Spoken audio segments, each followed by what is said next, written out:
그래서 그렇게 이해하시고 제가 저번에 그 목차 어디까지 설명드렸었죠? 목차 좀 적어놓은 거 있으면 보시길래요. 예요? 네. 중세 후기 문학 조선 전기 들어갈 것 같은데. 그거 수의점까지 했어요. 수의점. 그러니까 이게 어디 몇 점 몇이죠? 8점 뭐 이런 걸로? 예, 7점 몇 가지 하셨어요. 경기체가까지 들었어요. 6.6. 6.6까지? 아, 좋아요. 6.6까지. 아, 그래? 대단하셔. 그거밖에 안 했나? 6점 하나. 내가 강의 듣기는 여기까지 하시던 경기체가도 얘기하셨는데. 아니 뭐 어쨌든 어쨌든 것만 얘기하셨어요. 네, 어쨌든 네, 해드릴게요. 6.6에 이제 그래서 고려 전기 이거 되게 중요합니다. 제가 다시 말씀드리는데 여러분이 목차만 잘 봐도 이제 나중에 시험 보시면 알 거예요. 목차만 잘 보셔도 시험 보시기 되게 유리합니다. 자, 그래서 이제 보세요. 중세 전기문학 거기 이부터 그냥 다시 한번 볼게요. 6번 네. 찾으셨죠? 그 파란색으로 써진 고려 전기. 이런 문제가 시험에 되게 잘 나와요. 여러분 기출 문제 봐. 이거 못 믿겠는데 그 기출 문제 봐보세요. 예를 들어서 중세 전기문학 제2기에 해당하는 시기는 이런 문제가 너된 문제가 나와요. 아는지 모르는지 보기 위해서 여러분 꼭 보셔야 됩니다. 하여튼 그래서 중세 전기문학 2기 고려 전기입니다. 그래서 보시면 고려 전기 중세. 그러니까 뭐 중고로 외우시든가 하여튼 여러분이 방법은 여러분이 근데 중고 전으로 외우시든가 하여튼 뭐 그건 알아서 외우세요. 아시겠죠? 중세 고려 전기 뭐 중세 전기는 고려잖아요. 그러니까 중고 전 이렇게 보면 좀 쉽지 않을까요? 하여튼 그래서 이때는 이제 쟁취하고 패하고 창업의 신화적 표현 그렇게 나오고요. 나라가 생기면 항상 신화가 나오고 여러분 이제 제가 이것도 여러 번 말씀드렸지만 신화가 나오면 신화가 나온 이후에 전설과 민담이 나오는 거예요. 이건 여러분 나중에 이제 구비문학에서 자세히 배우실 거예요. 학년마다 이제 좀 더 깊이 들어가는 지금은 너무 깊이 들어갈 필요는 없고 하여튼 신화는 나라가 만들어서 건국 신화라고 하는 건국 신화 맞죠? 그리고 나서 전설과 민담이 있다. 그걸 알아두시고 제가 이거 한번 설명드렸었고요. 그래서 이제 고려의 건국 신화도 이제 나오고요. 그 다음에 이제 고려 전기 한가인데 이거는 제가 이야기했죠. 예종의 부의장가. 두 명의 장수를 내던 노래. 두 명의 장수가 누구라고 했죠? 김낙과 신승경.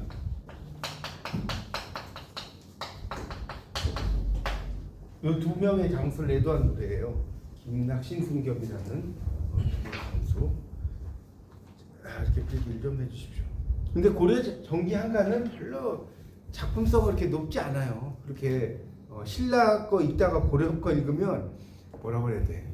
전주 비빔밥 먹다가 그냥 물에다 밥 말아 먹는 느낌이야. 그러니까 완전히 느낌이 달라요. 하여튼 그래서 고려 전기 한가는 그렇다. 그리고 이제 과거제 실시가 됐고요. 이제 고려 한문학의 출발점이죠. 과거를 보려면 얼마나 한문을 많이 알아야 되겠습니까? 상식적으로. 그렇죠? 그리고 이제 최승로, 박인양, 김항원인데 여기서는 뭐 다른 사람보다는 박인양이 가장 중요하다고 그랬죠? 네, 수의전도 이제 수의전이라는 게 우리나라 말로 하면 기묘한 이야기라는 뜻이에요. 기묘한 이야기 그렇게 이해하시면 될 것 같고요. 거기에 이제 최치원 이야기가 나온다고 했습니다. 근데 이 최치원은 우리가 알고 있는 최치원도 있지만 귀신과 막 사랑하는 그런 최치원이라고 해서 약간 다른 그런 거. 그 다음에 이제 불교문학 당연히 고려 시대는 불교 시대이기 때문에 불교문학이고요. 뭐 탄현까지 잘 몰라도 돼요. 그리고 이제 설화와 역사의 사이, 자 민간전승의 저주. 그러니까 저주라는 거는 뭐 그냥 토대라고 생각하시면 돼요. 저주가 뭔지 어려우면 토대 정도는 쉽죠. 베이시스. 그 다음에 그렇게 이제 수의전과 삼국사기 나왔네요. 수의전 박인양이 지었다고 그랬고 삼국사기는 김부식이 지었어요. 김부식 이 정도는 알죠. 삼국사기에 빠진 걸 쓴 게 뭐예요? 삼국유사. 삼국사기에 빠진 부분을 기록했다는 뜻이에요. 그래서 삼국사기는 정사고 삼국유사는 이제 보통 야사라고 해요. 야사. 거기에 빠져있는 이야기들을 써놨다 이런 이야기죠. 그래서 이 삼국유사에 뭐가 있을까요? 그게 되게 중요해요. 한가가 많이 수록되어 있는 거예요. 삼국유사. 그래서 여러분이 국문과를 다닌다면 삼국유사를 읽으셔야 돼요. 정말. 꼭 시험을 떠나서 국문과를 다녔는데 삼국유사는 아는데 안 읽으면 안 되죠. 삼국유사 꼭 읽어보시고요. 그 얘기를 해. 청소년 그 얘기를 해. 그런 거 있어요. 맞죠. 청소년 삼국유사 그거 읽어도 될까요? 네, 읽어도 돼요. 네, 그거 네, 좀 그러니까 이해하기 쉬우면 뭐 청소년이 못 듣고 뭐 다 쉬우면 읽으시면 되지. 그래서 좀 말이 어쨌든 삼국유사가 이런 거다는 정도 알면 공부하기 유리하니까. 됐죠? 그러니까 보세요. 이렇게 목차를 보니까 재밌지 않나요? 쭉 훑어가는 느낌이잖아요. 네, 재밌어요. 네.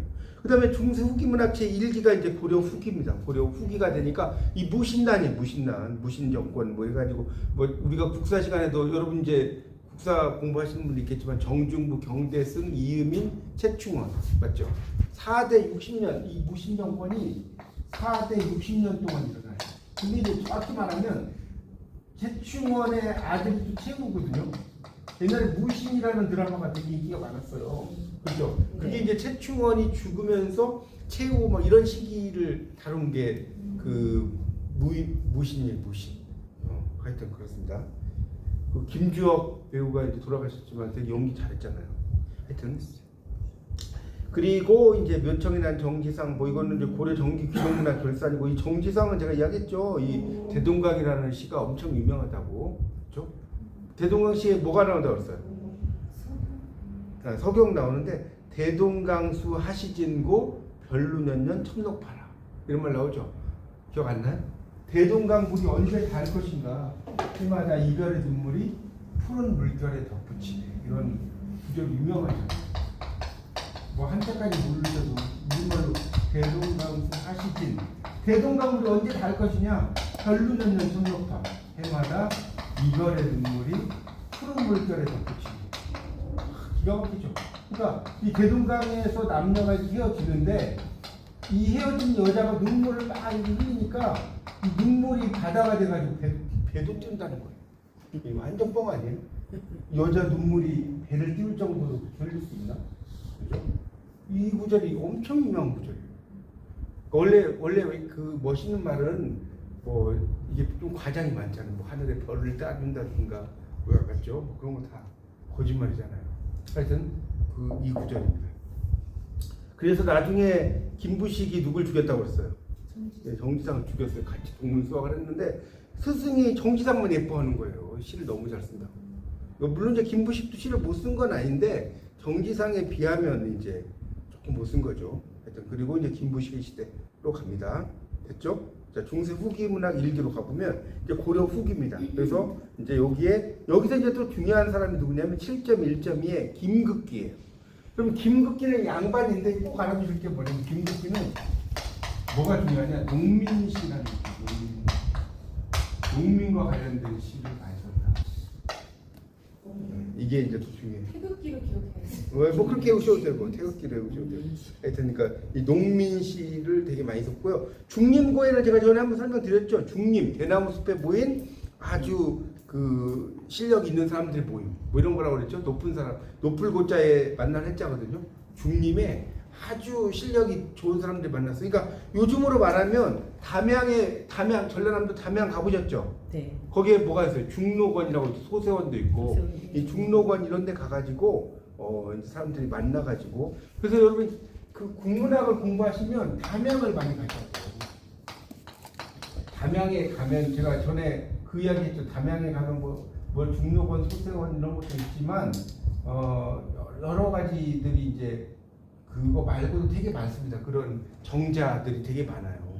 그런 것들 여러분이 좀 알아두시면 하여튼 뭐 나중에 그러니까 하여튼 담양에 가시면 뭐 이런 중록원 이런 건 너무 뻔하잖아요. 그런 거 말고 그런 그 다른 곳과 관련된 들이 많아요. 그런 뭐 정자도 있고 하여튼 뭐 나중에 제가 뭐 본문 들어가면 좀 설명을 드릴게요. 네, 지금 그 정도만 하고 그래서 이제 최시정권 이규보가 이제 되게 유명한데 이규보가 그 뭡니까 이 무신 정권 이 시대의 유명한 문인이에요. 문인 이규보는 뭐 아시죠? 네. 그렇죠. 동명왕편 쓰신 분이죠. 동명왕편만 써도 대단하죠. 그리고 또 하나가 이야기한다면 백운 소설이라는 게 있어요. 이규보는 백운 소설 나오는 거죠. 이규보의 호가 백운이에요.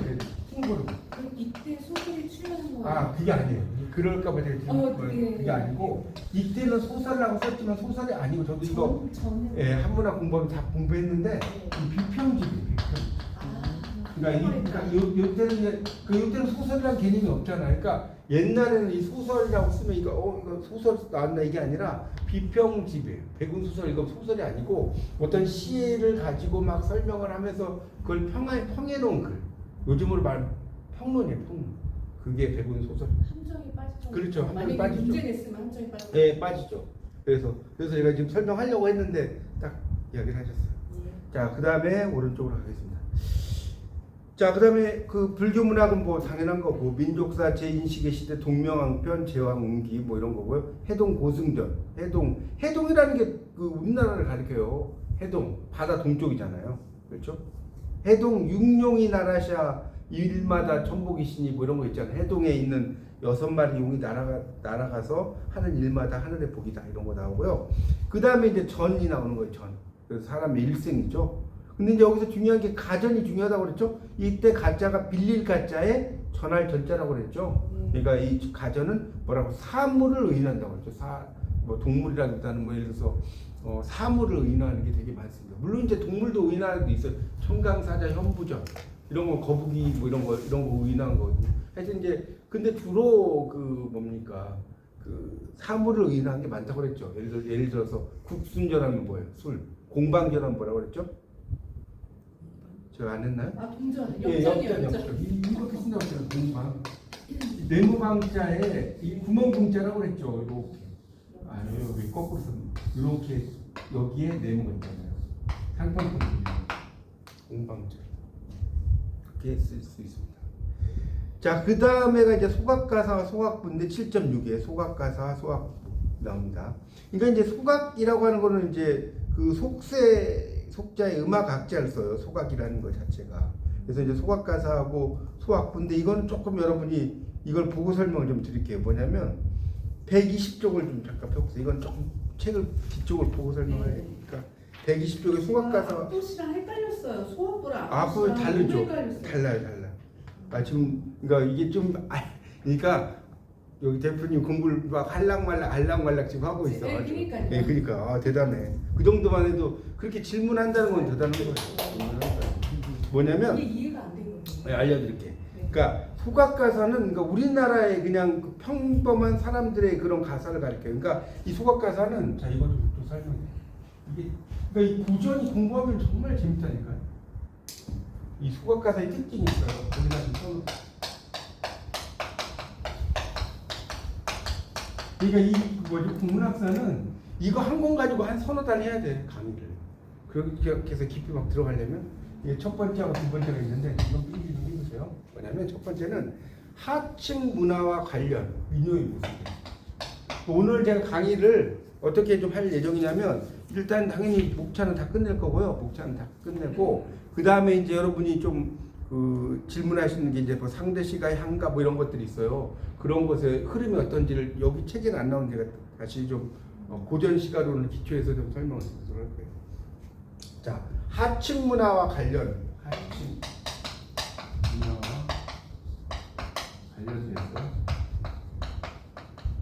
민요의 모습입니다. 이거고요. 두 번째는 상층 문화의 일부를 편집했다.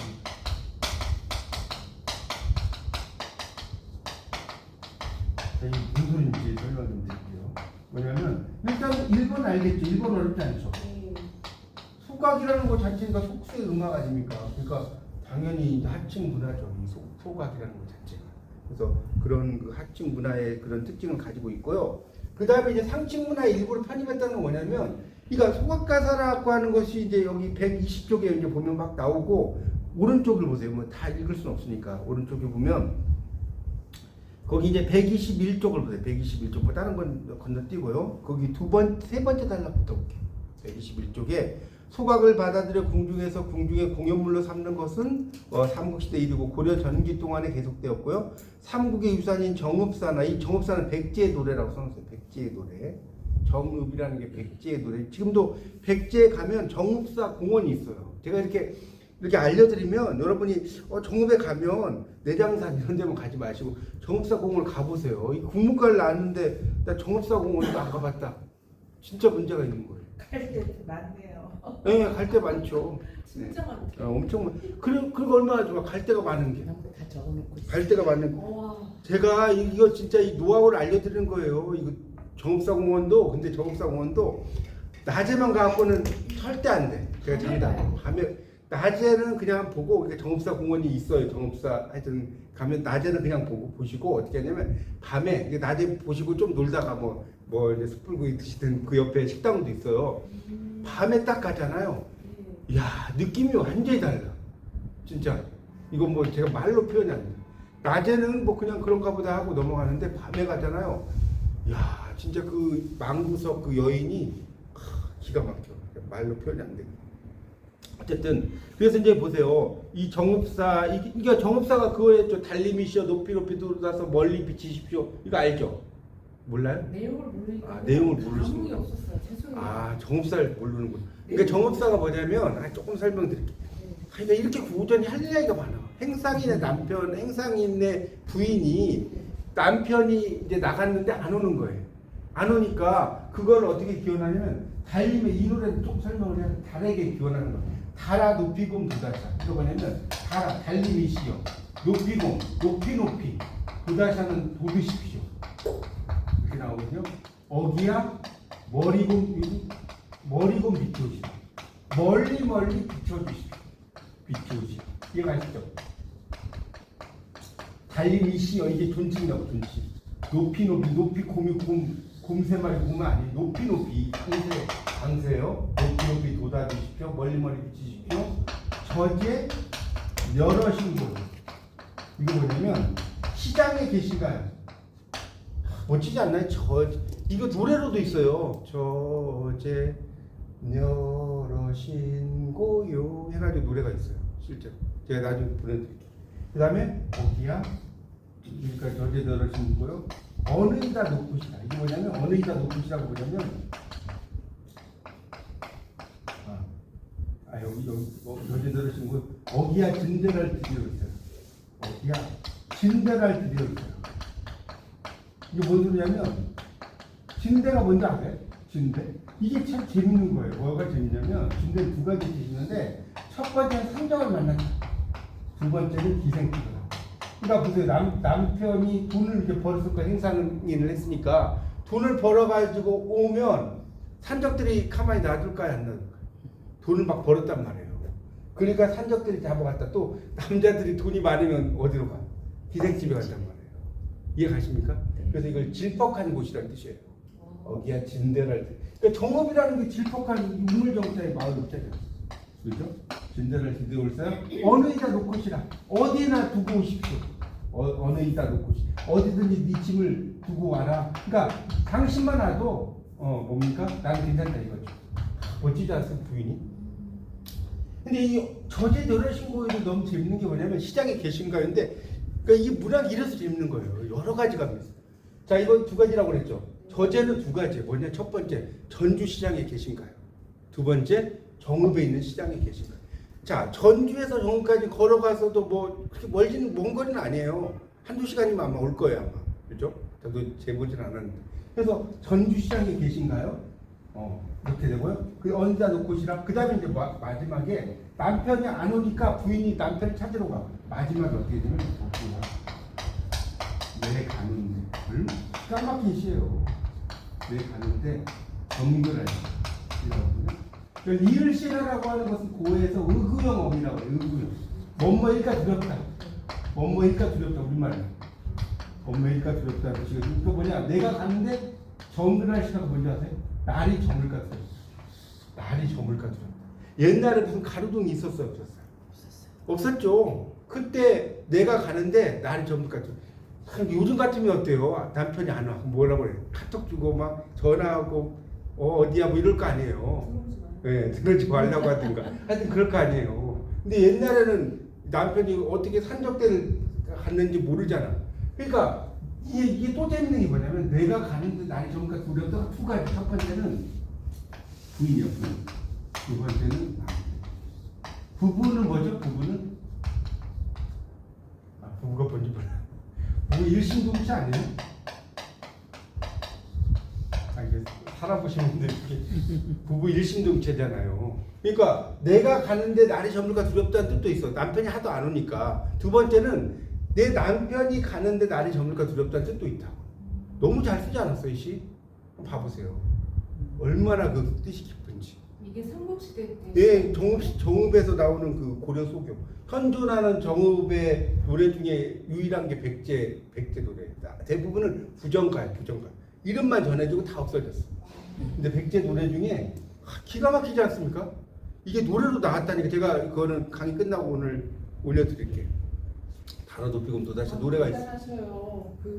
예. 뭐가요? 우리나라 어떻게 보면 정자 한글도 아닌데 저옛 뭐라 그래야 되나? 아 이런 거요? 지금까지. 아니 뭐 이런 거야 뭐. 아니 어쨌든 보세요. 아니 여러분 외우실 필요 없고 저는 이제 이런 걸 하도 연구를 많이 했으니까. 근데 어쨌든 중요한 거는 멋있지 않나요? 그러니까 여러분 제가 이제 이런 이야기를 왜 하냐면 이거 시험에 이런 거 몰라도 돼 이게 아니에요. 여러분 국문과를 나왔는데 정읍사를 모른다? 아니 제 말이 뭐 틀리면 틀리다고 하세요. 알았게. 그렇죠? 하여튼 그렇습니다. 그러니까 보세요. 이 국문하고 공부할 때 천재 삐가지라고 하잖아요. 이거 제공부가 있는데 바빠 죽겠어. 자, 그래서 이제 하여튼 정읍사가 너무 유명해서 말했고요. 그 다음에 뭐 처용가도 알 거고, 그 다음에 뭐 정과정부. 이거는 이제 정서가 쓴 작품인데, 자기는 죄를 안 지었다는 거예요. 정과정이라는 게. 왜 내가 죄가 없는 것은 하늘에 있는 해와 달이 다 안다. 뭐 그런 이야기예요. 그 정도만 하고 넘어갈게요. 그리고 이제 쭉 내려가다가 이제 자아동. 이 자아동이라는 게 저 이제 이번에 저기 춘계 갈 때 이 자아동이라는 게 자하문이라고 있어요. 윤동주 문학관 가기 전에 경복궁에서 이렇게 그 청운도서관 올라가는 길에 자하문이라고 있는데 가보셨어요? 만두집만 갔어. 만두집만 가요. 이게 붉은 노을에 이문세의 붉은 노을 아시죠? 네. 그게 자아동이잖아요. 하여튼 그래서 그런 자아동 이런 노래들도 다 있었다는 거예요. 근데 중요한 거는 이제 그런 것들도 다 소각가사 백성들 노래고 그 다음에 나오는 게 이제 이거 설명을 안 할 수가 없는 것들이 너무 중요하니까 볼게요. 121쪽의 마지막 단락 이게 여러분 가사는 이 소교는 뭐 조금이라도 기본을 잘 알아야 되기 때문에 제가 설명드리는 겁니다. 이거는 자 보세요. 다음에는 이제 이거 할 때는 이거 넘어갈 테니까 악장가사에 전하는 작품이 그래서 여러분 그 고려 소교가 좀 제일 재밌는 것 같아요. 한가도 있고 여러 가지.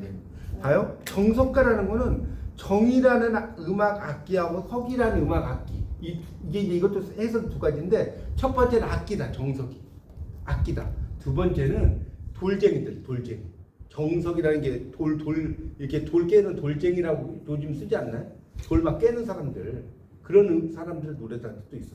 어쨌든 이 정석가라는 게 그게 나옵니다. 그러니까 정석가는 구슬이 바위에 떨어진들 끈이야 끊어지겠습니까?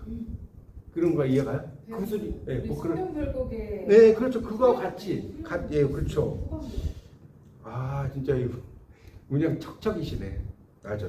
그 다음에 청산별곡은 이상향 노래고 서경별곡은 뭐 이야기했죠. 서경별곡은 이거 여러분 1학년 때 출석석 때 하지 않았어요? 네. 남편이 바람이 많은데 남편 탓 안 하고 뭐 사금 탓하죠. 왜 네가 내 남편 바람둥인데 저쪽에다가 옮겨놨어? 뭐 이런 이야기 아니에요? 읽어보면. 예, 그렇죠. 사모곡, 뭐 호미도 날이지만 이것도 기가 막힌 게 뭐냐면 사모곡이란 지금 잘 보세요. 사모곡 뭐냐면 어머니 사랑한 노래인데 어머니 생각한 노래인데 호미 이게 참 이시도 기가 막힌 게 뭐냐면 호미하고 날이 있어. 호미도 날이지만 여러분 호미도 날이잖아요. 낫같이 들 리가 없다. 여러분 호미로 별을 뵐 수 있어요. 낫으로 별을 뵐 수 있어요. 네, 그렇죠. 그러니까 아버지도 어버이지만 어머니만 못하다. 이거를 이렇게 비유를 기가 막히게 한 거예요. 이게 이렇게 나와요. 호미도 날이지만 옛날 사람들 한번 생각해보세요. 이 비유가 요즘 뭐 사람보다 못해요? 호미도 날이지만 낫같이 안 된단 말이에요. 아버지도 어버이지만 여러분 어렸을 때는 아버지보다 어머니가 더 포근하잖아요. 그렇죠? 네. 그런 걸 이해하시면 되겠고요. 그 다음에 이제 여기서 이제 쌍화점. 쌍화점은 도트럭 만두가게라고 그랬죠. 도트럭 만두가 요즘 말로 하면 양쪽에 꽃이 있다는 거잖아요. 그래서 이 쌍화점도 여러분 이제 2학년 2학기에 아마 이제 그 고려 그 뭡니까 그 시가 작품 강독 이런 게 있을 거예요. 근데 거기 보면 뭐냐면 이 쌍화점은 한 여인이 이제 고려 시대가 다 성적으로 써봤다는 거예요. 그러니까 뭐냐면 뭐 그 만두 사러 갔는데 만두 가게 주인이 내 손을 잡았다. 뭐 우물에 그 두레질을 하러 갔는데 우물에 용이 내 손목을 잡았다. 뭐 이런 이야기예요. 술집에 갔는데 술집 주인이 내 손을 잡았다. 이해가십니까? 절에 갔는데. 이 손만 잡았겠어요. 그러니까 이게 다 고려시대 완전히 썩었다는 그걸 그렇게 이야기하는 거예요. 근데 이제 이게 좀 더 들어가면 그거는 뭐 좀 너무 깊이 들어가면 복잡해지니까 쌍화점이 예. 되게 야해요. 읽어보면.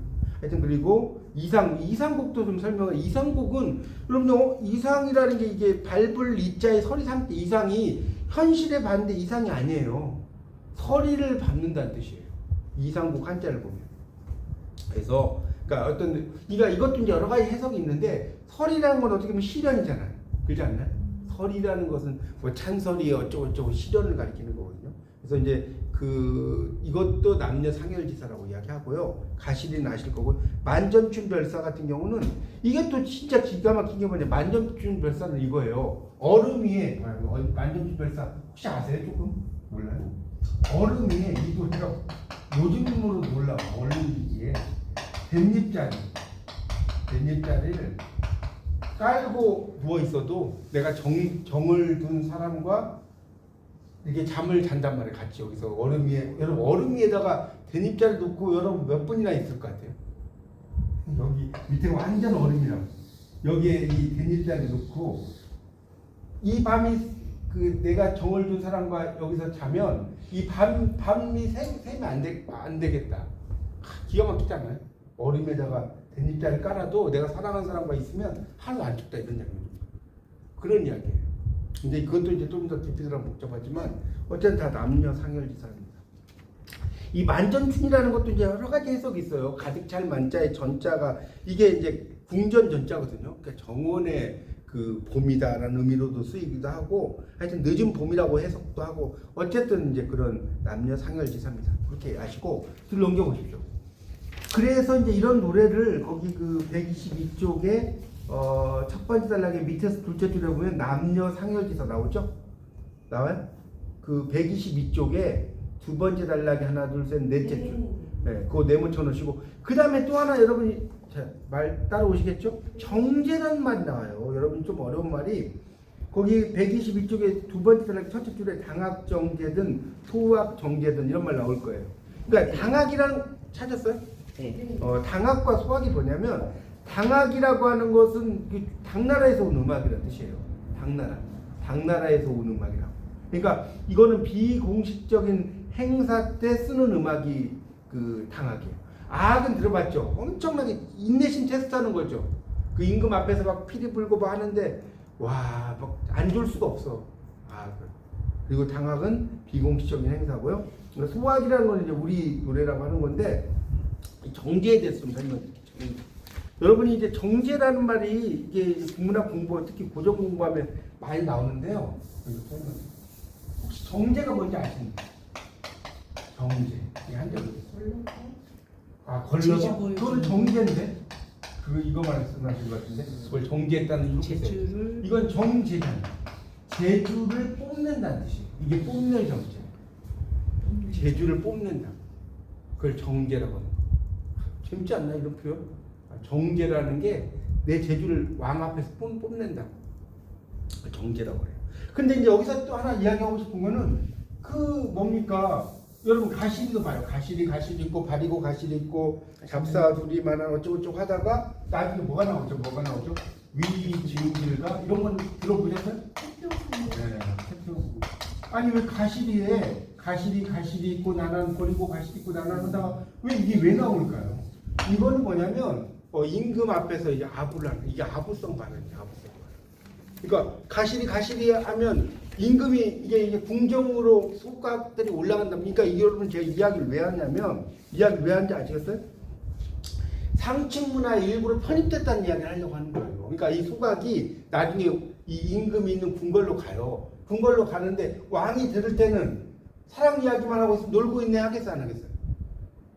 하겠죠. 그러니까 이 앞에서 임금을 뽐내는 이야기를 해준 거죠. 아부성 발언. 그래서 이렇게 집어듣는 거예요. 앞장가사가 되고. 네, 그렇죠. 그런 것들이 있어요. 그런 아부성 발언을 막 집어넣어서 상층으로 갑니다. 그러니까 동동 같은 경우도 덕이라는 곤배에 붙잡고 뭐 이렇게 나와요. 그런 게 뭐냐면 그 앞에 임금님을 막 좀 숭상한 노래인데 여기 보세요. 123쪽에 거기 하나 둘 네 번째 단락에 동동 있죠. 동동. 동동 찾았어요? 123쪽에 네, 동동 있어요. 여러분 동동이 뭔지 아세요? 동동이 123쪽에 할 이야기 너무 많아가지고 제가 123 원령체 원령체 맞아요. 달거리 노래인데 이 동동이라 이게 지금 제가 여기는 어디는 좀 어디까지 좀 설명을 드릴 거냐면 이거는 그 뭐지? 제가 원래는 뭐죠? 앞에 있는 것만 하려고 했는데 이거는 설명 안 할 수가 없는 거라서 제가 어디까지 설명할 거냐면 127쪽까지가 있어요. 127쪽. 이거 되게 중요하거든요. 아시겠죠? 여기는 이제 쭉씩 설명드리면서 갈게요. 재밌어요. 그리고 동동은 뭐냐면 둥둥이에요. 둥둥. 이게 북을 치면 둥둥 소리가 나죠. 그게 동동이에요. 동동. 근데 원령체는 지금 아시고 1월부터 12월까지 가요. 1월부터 12월까지 가는 노래인데 이것도 해석이 되게 분분해. 동동에 대해서. 근데 어쨌든 중요한 건 뭐냐면 이 동동이라는 노래는 간단하면 그런 거예요. 한 남자가 여자하고 하룻밤 사랑을 하고 가서 올까요 안 올까요? 안 와요. 그런 이야기예요. 그러니까 처음에 이렇게 보니까 완전히 꽃미나무 같은 남자였어요. 그 남자가. 읽어보면 그렇다니까. 근데 나중에 뭐 깨꼬리도 자기 집에 찾아오고 하는데 왜 니는 안 오냐. 이런 이야기예요. 읽어보면. 그런 게 동동이라는 거. 원령체. 그런 거 이해하시면 될 것 같고요. 자, 줄 넘길게요. 또. 그 다음에 뭐 다른 거는 좀 건너뛰고 이제 거기 124쪽에 보세요. 124쪽에 거기 마지막 단락 여기서부터 또 볼게요. 자, 124쪽에 마지막 단락 비두록 이게 비둘기라는 뜻이에요. 비둘기. 유구곡을 비둘기를 다른 말로 이야기한 거고요. 상저가는 이게 저자가 방아찌을 저자예요. 방아 알죠? 방아찌를 저자. 그래서 방아를 찧어가지고 거친 것은 좋은 것은 부모님 바치고 나쁜 것은 내가 먹겠다. 뭐 그런 이야기입니다. 이게 상저가고요. 언노래, 어버이 노래라는 뜻이겠죠. 3호곡 이것도 아까 설명을 드렸고요. 그다음 만전춘별사 거기 밑에서 넷째 줄 이거는 만전춘별사는 아까 정확히 말하면 이거 아까 제가 간단히 이야기했는데 원래 말씀하세요. 이제 고려 소교에 대해서 예.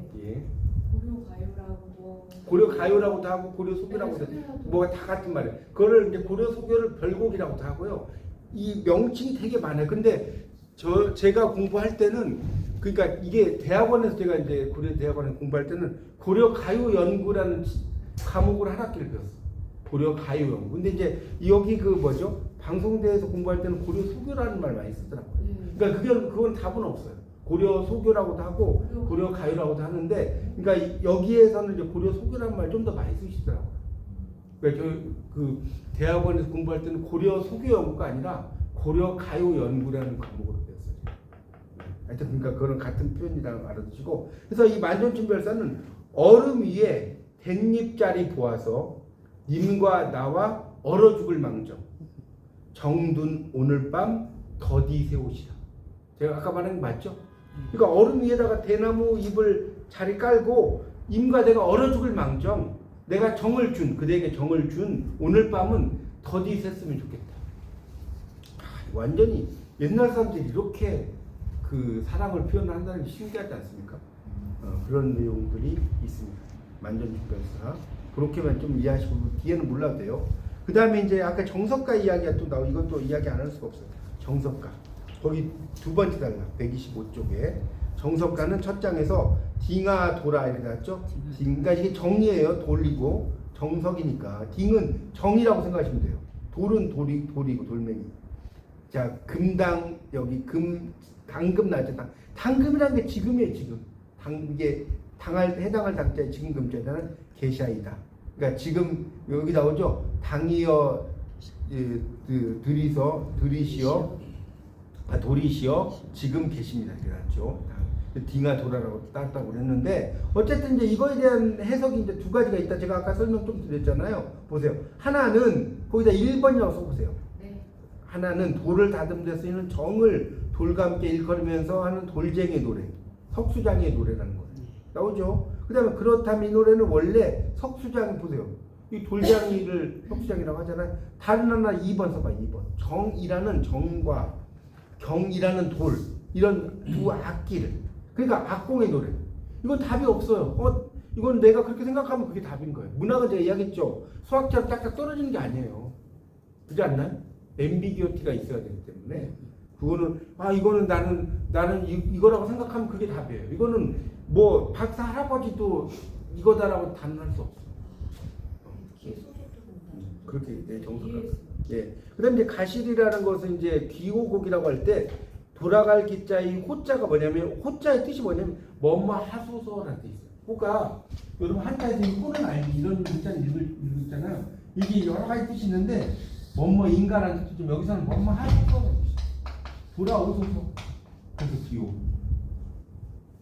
그래서 그렇게 뭐 가실이는 노래도 나왔잖아요, 그렇죠? 네. 뭐 노래도 7080 노래도 나왔고 그다음에 그 마지막 단락에 보면 이제 미녀의 모습을 보여주고 후대 아리랑과 상도한다는데 아리랑도 설이 엄청 많은데 아리랑도 몇 가지만 이야기를 하면 아랑이란 말 들어보셨어요 혹시? 그 장하옥년 전에 모티브가 되는 게 아랑이에요. 여러분 밀양에 가면 아랑각은 아세요? 여러분 갈 때가 천지네. 그러니까 밀양에 가시면 아랑각을 꼭 가보셔야 돼요. 아랑 그냥 그 작품이에요? 네, 아랑 전설. 이 아랑하고 이 장화홍련전하고 거의 똑같아요. 거긴 전 안 붙어요. 아랑 전 안. 네, 아랑은 그냥 뭐 아랑전이라고 아랑소라 뭐 이렇게 하죠. 그렇죠. 거기는 전인데 아랑은 아랑전이라고는 안 하고 아랑소라 그 정도. 근데 이게 아랑이 이제 어떤 그 뭡니까 그러니까 귀족은 아니고 중류층의 따님인데 그 뭐죠? 그런 거예요. 겁탈하려다가 안 되니까 이제 죽여서 대나무 밭에 버리고 장홍련전하고 비슷해 내용. 그러니까 아리랑이라는 게 이건 제 말이 아니고 학자들의 의견을 말씀드려. 아리랑이라는 것의 어원이 아랑에서 나왔다. 그러니까 되게 슬프잖아 아랑 전설이라는 게. 두 번째는 이 아리랑 그러니까 아리랑만 갖고도 연구할 게 많다니까. 공부하기 천재예요. 아리랑이 왜 아리랑이냐? 나는 이 나왔잖아요. 나는 낭군이야 낭군. 제가 지어낸 거 아니에요. 학자들. 리는 이별한다. 나는 낭군과 이별한다. 그래서 아리랑이다. 이것도 선이 있어요. 말도 되죠. 이것도. 나를 버리고 가시는 님은 심리도 못 가서 발병난다 아닙니까? 내가 낭군하고 이별한다는 뜻이에요. 하여튼 그래서 이제 이 아리랑과 상통한 노래다. 이 궁중 음악으로 채택이 됐다는 거예요. 그래서 호세 이제 그러니까 여러분 공부라는 거는 좀 이해를 하면 되게 재밌다니까요. 뭔 모르고 공부. 그래서 봐 위증질과 태평성대 나왔죠.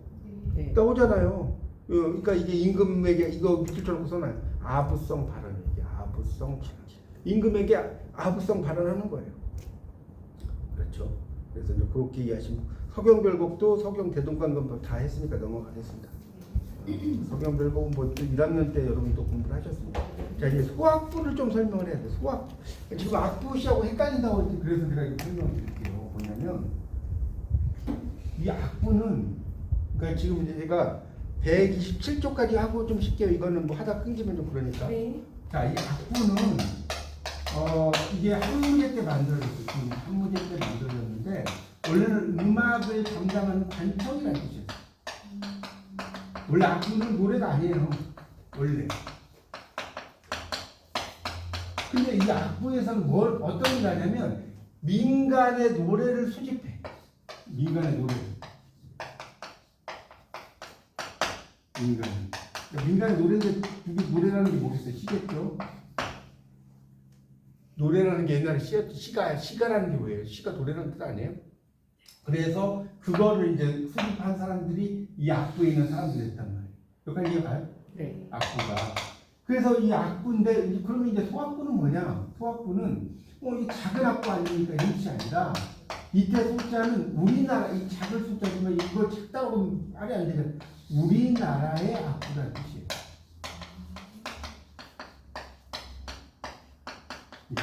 소악부라는 거. 우리나라의 악부는 뭔 소리냐? 자 보세요. 자 이거는 뭐냐면 우리가 말하는 고려 소교가 있어. 고려 소교를 한시 형태로 바꿔버려. 그러니까 이게 무슨 말이냐? 예를 들어서 쌍화점이라는 노래가 있어. 맞죠? 쌍화점이라는 노래가 있잖아요. 뭐 쌍화점에 뭘 사러 갔더니 뭐 손을 잡았다 어쨌다 그러잖아요. 네. 이 쌍화점이라는 것을 한시로 만들어. 쌍화점을 한시로 만들어. 여기는 지금 자세히 안 나왔는데 옛날 그 뭡니까 고전 시가 강독이라는 책 보면 다 나오는. 어쨌든 이런 것을 우리가 우리가 뭐라고 하냐면 소악부라고 하죠. 좀 이해가 쉽나요? 그러니까 악부라는 것은 그냥 중국의 노래고 이해했어요. 그렇게 이해하시면 좀 이해가 쉬울 거예요. 그러니까 이 소악부는 뭐냐? 거기다 좀 써보세요. 소악부는 거기 소악부 땡땡하고 거기 7.6.3에 이거는 이제 중요한 거라 제가 설명을 드린 거. 한시이면서도 소악부 옆에다가 우리말 노래 특히 민요의 진솔한 사연을 담으려 함. 한시이면서도 우리말 노래 특히 민요의 진솔한 사연을 담으려 함. 이게 소악부입니다. 자, 그래서 이제 그 소악부 좀 볼까요? 소악부는 유행하던 우리말 노래를 한시, 저거 보세요. 제가 말한 그대로 나오잖아요. 한시로 옮긴 것을 중국의 용어를 사용해서 악부라 하고, 악부는 아까 얘기했죠? 한무제 때 그 관청이라고 칠원절구에 보세요. 칠원절구라는 건 뭐 여러분 1학년 때 공부하셨지만 7글자로 된 게 네. 뭐예요? 이게 4번 오는 거죠. 이 정도는 아니죠. 네. 이게 칠원절구 아닙니까? 그렇게 바꿔버렸다는 거예요. 그래서 4-3을 끊잖아, 4-3. 네. 이렇게 바꿨다는 거. 모르는 거 없잖아요. 그런 게 한 것이 이거다. 그 밑에 거는 뭐 몰라도 돼. 그런 건 중요한 게 아니고, 뭐 민사평이 어쩌고 뭐 그런 건 알려고 하지 마시고, 이제 여기서 더 중요한 거는 127쪽의 마지막 단락이 되게 중요합니다. 자, 마지막 단락 전체를 네모하고 별표 쳐놓으세요. 소악부는부터 늘어났다. 여기 있을 거예요. 이 부분이 가장 중요해요. 그러니까 그걸 네모 별표 치고 설명드릴게요. 소악부는 우리말 노래 127쪽 마지막 단락 우리말 노래 특히 민요에 다가간 한시다. 중세에 들어서면서 나타난 한시와 됐죠? 한시와 우리말 노래 공존을 했다는 거예요. 그거 맞잖아요. 칠원절구로 고려 가요를 바꿔버렸으니까. 그래서 고려 후기 신흥사대부가 이 신흥사대부가 나중에 조선을 만든 사람 아니고 신진사대부라고도 해요. 같은 말이에요. 그래서 이제 뭐 창조했고 한시에서 근접시키는 뭐 방안 하나로 소악부를 만들었다. 뭐 길게 써놨는데 결국은 제가 말씀드린 이거예요. 이거. 소악부는 고려 소교를 한시로 바꿔버렸다. 그렇게 이제 보시면 됩니다. 여기에는 이제 그것까지는 안 나오는데 그래서 이 부분 여러분이 특히 이 부분은 그냥 넘어가기가 힘들어서 좀 설명을 좀 드렸습니다. 좀 짧게.